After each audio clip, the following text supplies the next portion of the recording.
So before I get on to the main point of this video, just a quick comment on the grim milestone we've passed today in the UK, and that is to surpass officially the 10,000 mark. I believe it's over 10,600 deaths now in hospitals in the UK from COVID-19, and that's not including deaths in care homes.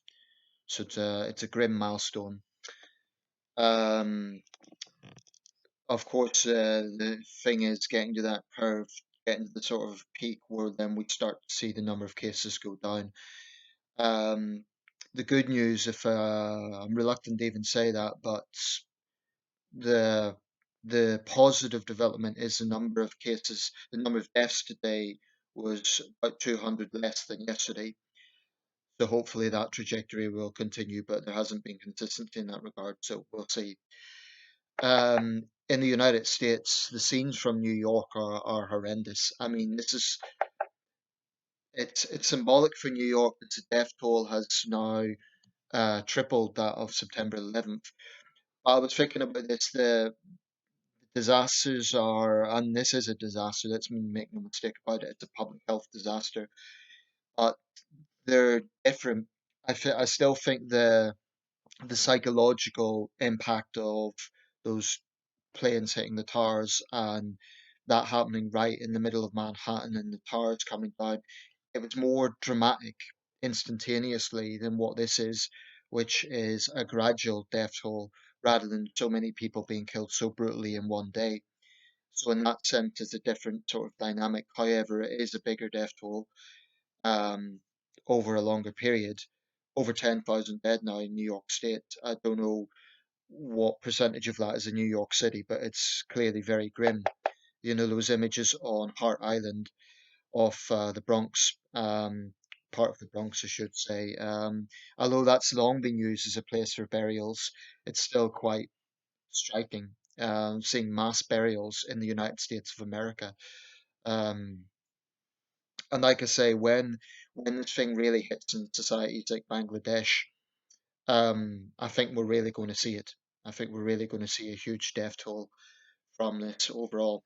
But anyway, to get to the main point of this video, Joe Biden is now the presumptive Democratic nominee. It's getting a lot less fanfare than it would usually get because we're obviously in the midst of this thing.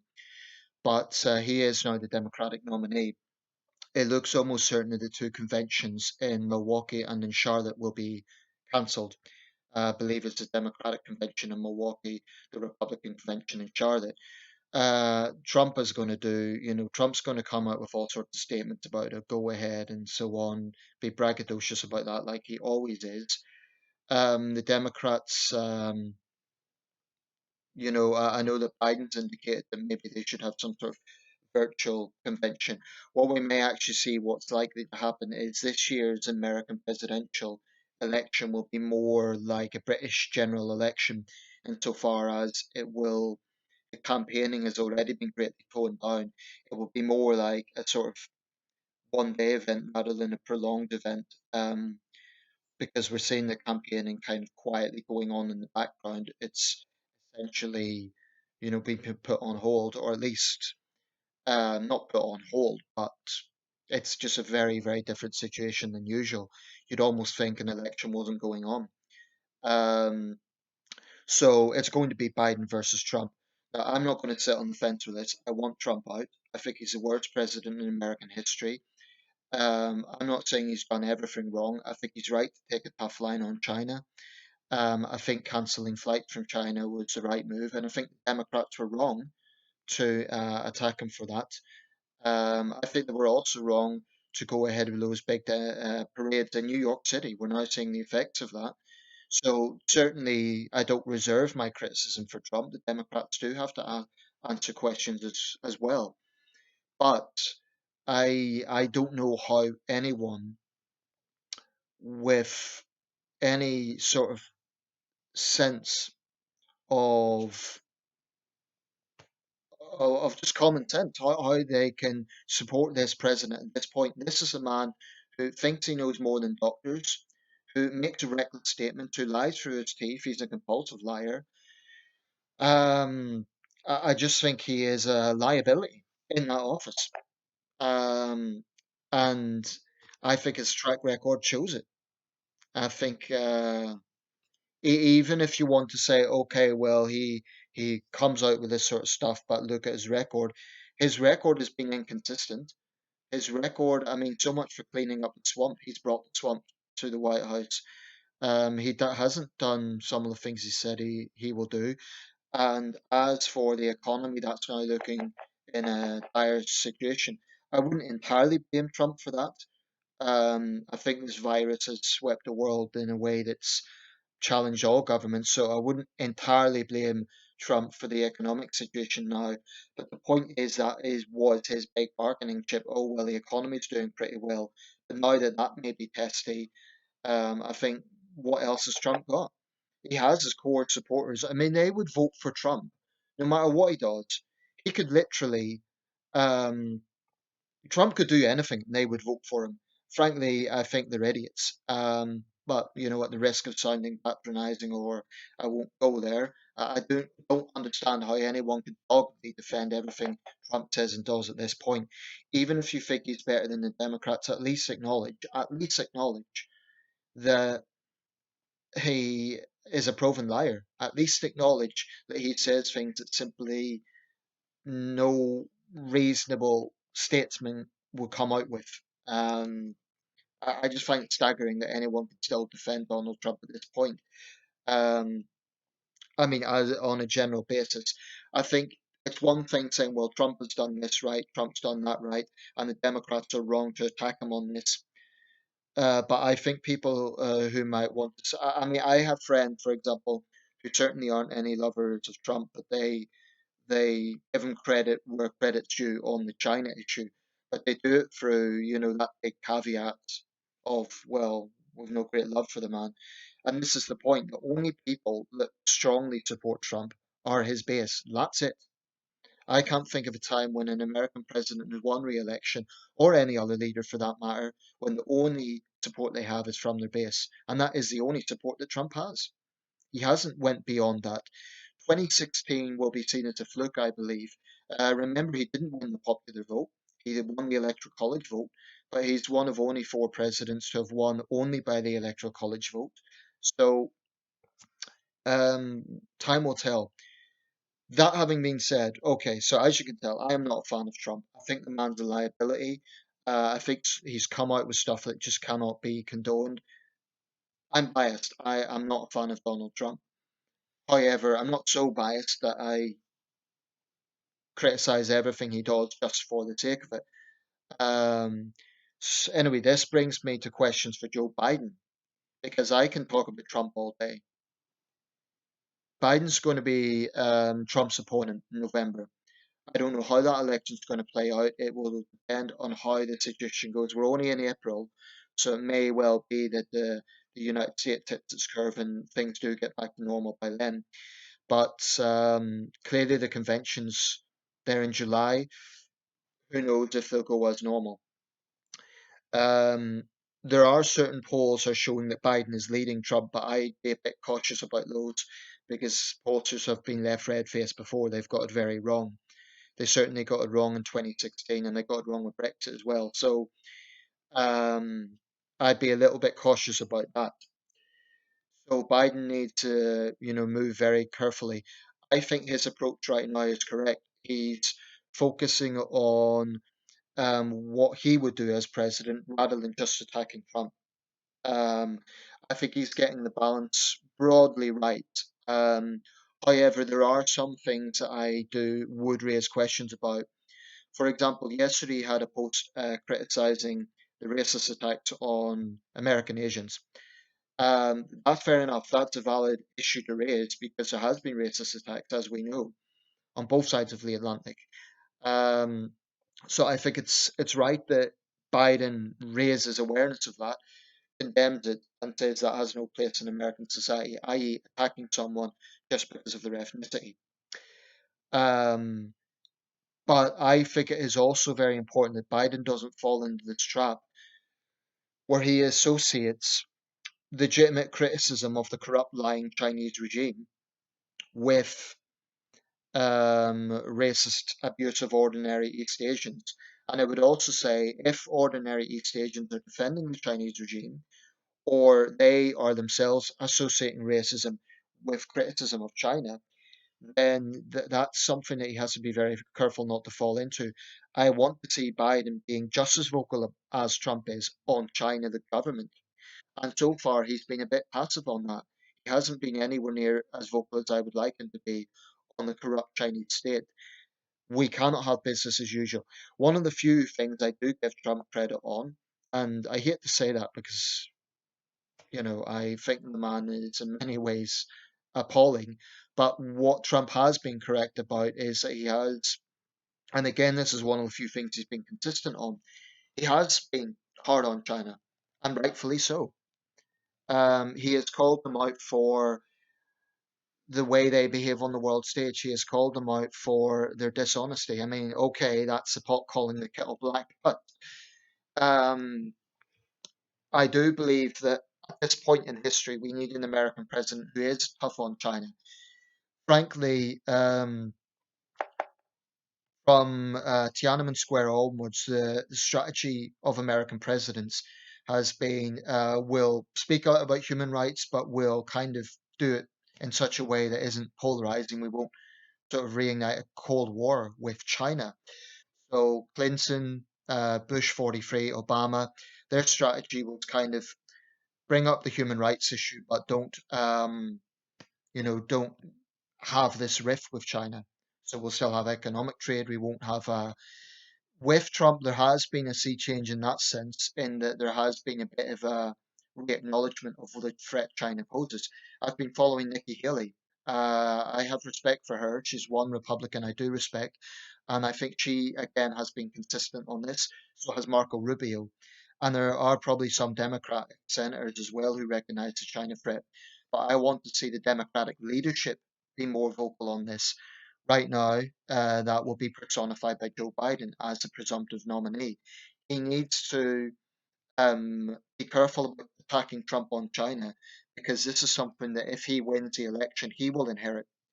China is not to be trusted. The strategy that the West has used for a long time now is, well, with the country opening up economically, they'll reform politically. They haven't done that. They cannot be trusted no more than Putin's Russia can be trusted. So I do think there needs to be a reset, and I think the West needs to get more hard line with China, um, and the United States needs to lead that. So I want to see a President Biden being a lot more outspoken on that. And my question there would be, why has he not been so? Why has he not been more vocal about the Chinese regime? Now, I understand that the biggest priority right now is dealing with the pandemic itself. The biggest priority um, is healthcare, actually, and that's something that the Democrats, I believe, are on the right side of history with. I think that this has to be a wake-up call, and it may actually win them the election because the fact of the matter is, the United States is now the world center of coronavirus cases, 500,000 cases. If this doesn't wake America up to the fact that more of its citizens need access to healthcare, I don't know what will. I really don't know what will. Sanders supporters would say Biden doesn't go anywhere near far enough, but surely they would acknowledge it's better than Trump's position. So I am a little concerned that Sanders supporters will be stubborn, a bit like Corbyn supporters in the UK not supporting Keir Starmer. Their attitude will be, oh, well, he's just one of the establishment. He's not our man, so let's not vote for him. That's stupidity. Because if they're dead set against Trump for so many reasons, he's racist, he's misogynistic, sort of things that Sanders supporters would really be motivated about, then the only way to get rid of Trump is by getting fully behind Biden. It's the only way. And if they're going to be stubborn and tribal within their party, they're going to give Trump re-election. They need to understand that. I get it. Biden might not be their ideal candidate. They may have a lot of issues with Biden, but surely the average Sanders supporter would rather have Biden than Donald Trump. And if they would rather have Trump, I would say then you're just as like I find that utterly baffling. It would almost be like a hard left would rather have the hard right than a centrist, and that to me is crazy. Um, and it would show that they almost have more contempt for the centre ground and the moderates than they do for what you would think is their polar opposite, and it might actually indicate they have more in common with the Trump side than they think. I just find that totally staggering. But that brings me to my next question for Joe Biden. I believe that the sort of the American healthcare debate is not black and white. It's not a straightforward thing. And I agree that you cannot have a radical change overnight. But this pandemic really, really should set some radical change. So maybe Biden's policies on this need to be a little bit more radical than they've been. For example, he had a post saying every American should have free access for coronavirus treatment. Absolutely, that's great. But maybe he needs to go further than that. And the situation should be, well, if that should be the situation for a pandemic, why not why should it be acceptable that in the world's most powerful country, there's millions of people who don't have access to other forms of treatment, other healthcare situations? So that is an important question. America is the world's most powerful country, but it cannot claim to be the world's greatest country when it comes to healthcare. It just can't. I'm not talking about the healthcare itself. I'm sure it's world class. I'm talking about the fact that millions of American citizens can't access it. That's nothing to boast about. The United States should be embarrassed by this. The fact that they trail many other countries when it comes to access to healthcare. For a modern, developed, industrialized, very powerful country, that should be embarrassing. So, in that sense, Sanders was absolutely right. Um, and I think his supporters will want Biden to be a bit more radical on this. And maybe now it's time to maybe rethink this and think, well, maybe I do need to be a bit more radical. Perhaps not as radical as Sanders, because I understand it's not black and white. I understand you can't ask people who, for example, who have signed up to the Obamacare um, package to then, I guess they would have to reverse that under a more radical scheme. I don't know exactly how that would work, but I think this has to be a wake-up call for American healthcare, like really. So maybe Biden needs to be a bit more radical on that, just a bit. He's never going to be a revolutionary, but I think he needs to be a little bit more radical on that. The gun issue, I believe any Democrat would be better than almost any Republican, um, because that's America's other health crisis, actually, that before this pandemic, it may not claim the same sort of lives as this pandemic has so far. So, for example, 20,000 people haven't died from mass shootings in the United States this year. But it is one area I believe the Democrats are definitely, definitely on the right side of history. To those who say, "Oh, Biden's going to grab your guns," I say, just look at the man's policies. He is not proposing to grab your guns. Obama never grabbed guns in 8 years. So this is the sort of paranoia that fuels these far right militia types. Um, and it's I find that incredible. So I think Biden needs to continue taking his strong line on the gun issue, but also directly confront the lies that his opponents are going to say that he's going to grab your guns. So he needs to certainly be radical in saying this is unacceptable, that this can so easily happen in this country. But he also needs to, because he's going to get attacked for that, as any Democrat would, he needs to go in there and say, these are lies. This is my policies. Look at the policies. I'm not going to grab guns from law-abiding gun owners. It's a lie. So that guy that confronted him in Detroit was fueled by lies from the NRA and from other conspiracy theorists, probably Alex Jones and co. Um, I do find it troubling how many Americans are taken in by that sort of nonsense. Um, and it explains, I think, a lot of the problems America has. It explains why Donald Trump's in the White House. And I accept some of the things I'm saying here are controversial, maybe even insulting. But you know what? I don't really care. Because if the same people are going to boast about being the greatest country in the world, then they should accept that, there's going to be some retorts from that arrogant claim. Because it's not in every sense. It's the most powerful country in the world. It can be so much better. And this crisis has exposed that.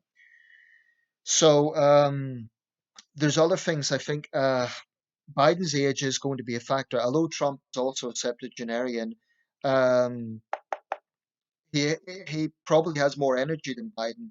I think Biden's more statesmanlike, but the unfortunate reality is there are times that Biden does fumble his words, and increasingly the age factor is going to start being asked. Now, Biden's indicated he would only serve one term, but put it this way, even with one term, he would be leaving that term at 81 years old. So, in fact, 82, if he's 78 on inauguration day, um, he would be 82 when he left the White House. That would be unprecedented. Even allowing for the fact people live longer, that is naturally going to bring up questions. You know, when Ronald Reagan was dealing with Alzheimer's in his second term, when you had other presidents who were a lot younger than Biden who had serious. I mean, Woodrow Wilson was incapacitated, basically. His wife was effectively running the Oval Office. So there is a lot of I think there's going to be increasing focus on that, and Biden needs to be prepared for that. Um, and also, I think the Republicans are going to really attack him over those controversial videos of how close he has been to women and girls over the years. So far, there's not been any sort of inflammatory claims of anything more serious than that. But I do think Biden needs to be prepared. I mean, he's kind of, I think, understood that that was a PR disaster. I must admit, I was a bit uncomfortable with some of those images. I mean, I don't think they could just be dismissed as bad judgment. So he's going to get attacked for that. He needs to be prepared for that. He's going to need to say publicly, I was foolish. I should never have done that. And I want to learn from I want to listen to those women if I made them uncomfortable. He needs to be prepared for that sort of grilling because I think the Republicans are going to throw it at him, especially when the Democrats have been so kind of virtue signaling on the Me Too issue. I've also some personal concerns about the Democrats, big concerns. As much as I'm very critical of Trump, and if I was an American, I would almost certainly be more a Democrat voter than a Republican. One thing that I do deeply dislike about the Democrats is the way they've played identity politics, far worse than the Republicans.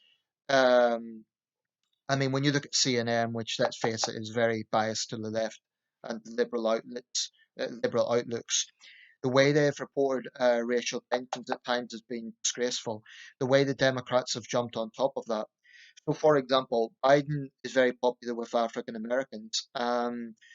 Well, he needs to be.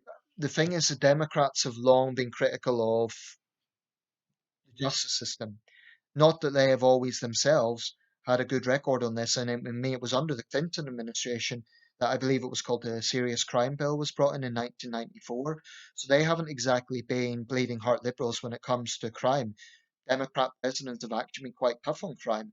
So if this is kind of a dicey area for the Democrats because it gets into the race issue. I take the simple view that if someone is committing a felony, I don't care if they're white, black, Hispanic, or Asian, they should pay a price.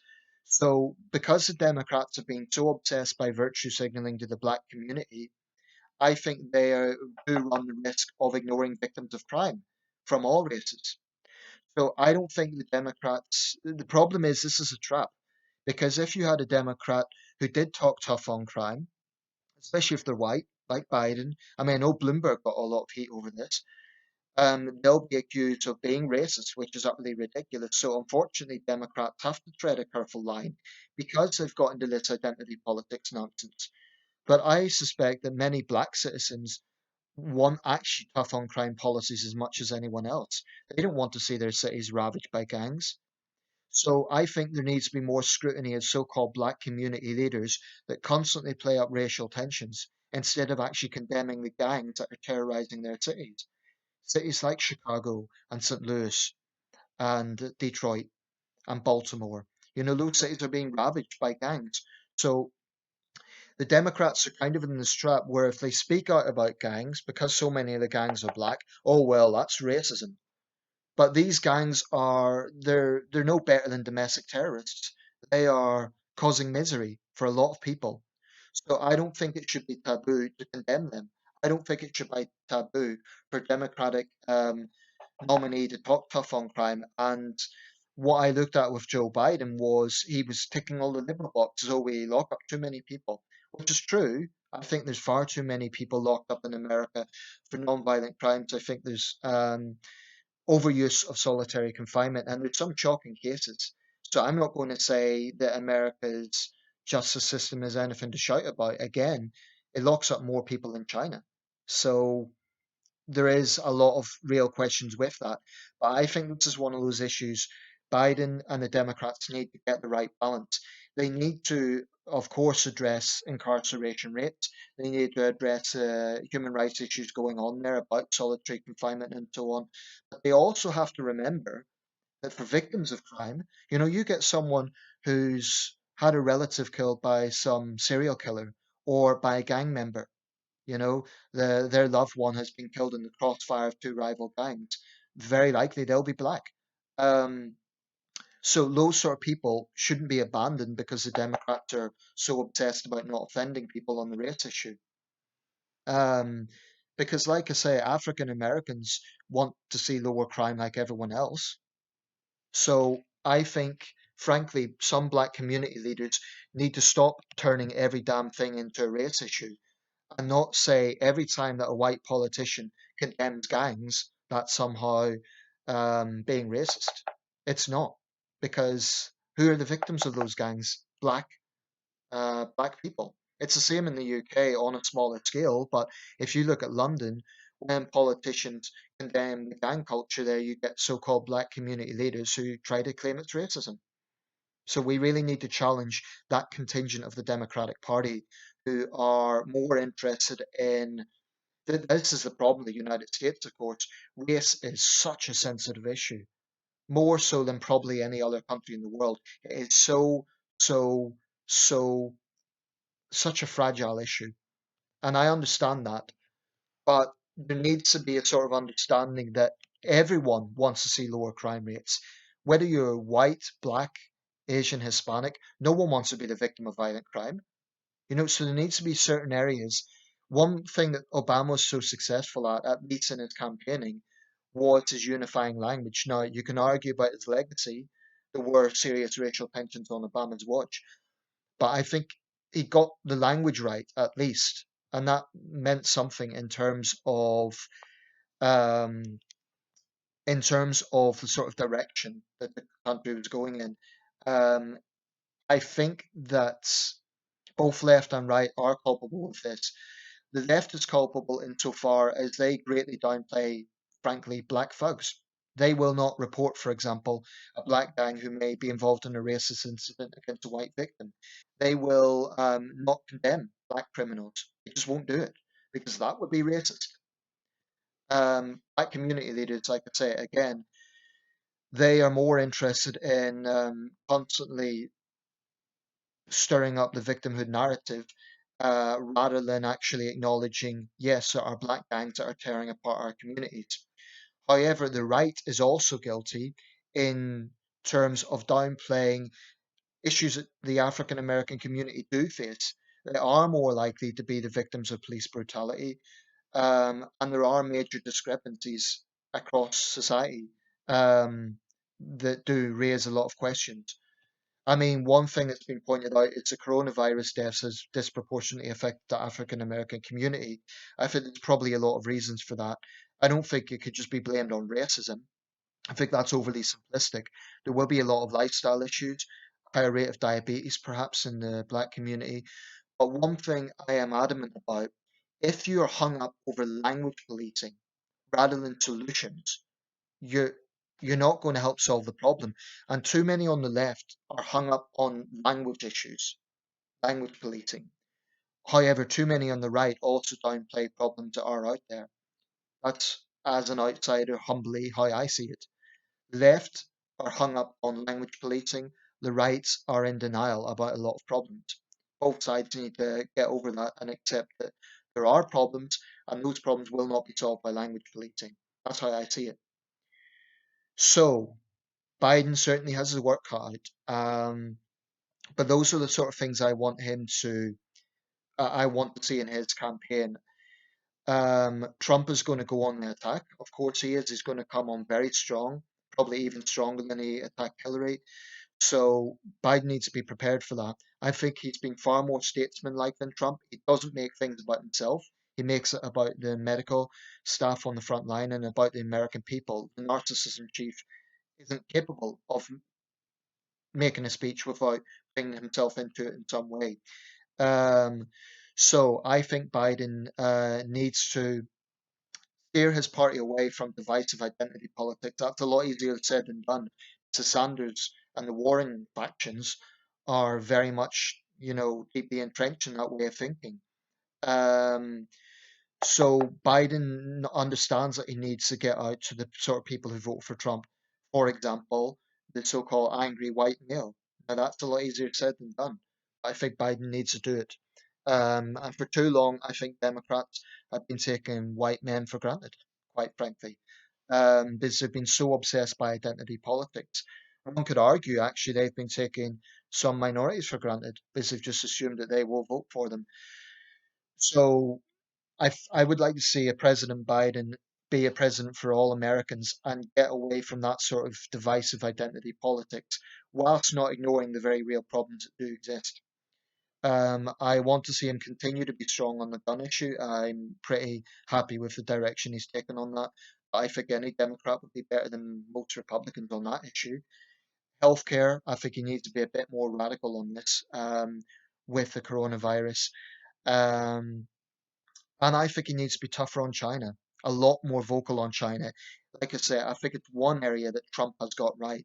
I also would like to see, and this relates to identity politics, Biden needs to accept the threat of pan Islamist extremism. The Democrats have been too busy branding Trump an Islamophobe and a xenophobe to actually consider there is a problem with pan-Islamist extremism. There is a problem with the existential threat posed by the Chinese state. So I don't want to see the Democrats being PC on this. I want to see them acknowledge that it's legitimate to criticize Islamic extremism. That doesn't mean you're bigoted against Muslims. They've been far too busy, frankly, bashing Trump on this. And what does that do? It makes them look weak. It makes them look weak on Islamic extremism. Even though it was the Obama administration that had Osama bin Laden taken out, the language they're using, I feel, is missing the mark. So they need to be a lot less PC, or even let's not even say PC. They can be, the language can be diplomatic, but they need to recognize the threat and they need to name the threat. One of my biggest critiques of Obama was he would not say the word Islamic extremism. And unfortunately, that's another area Trump has been right about. The Democrats are far too PC about this. Criticizing Islamic extremism doesn't make you an anti-Muslim bigot. And the Democrats, just like the British left, have been obsessed over so-called Islamophobia. Anti-Muslim bigotry is out there, it's wrong, but Islamic extremism is a threat to the world, and the Democrats need to lead on that. And they need to recognize the threat that China poses. So I want to see Biden being a lot more vocal on those areas as well.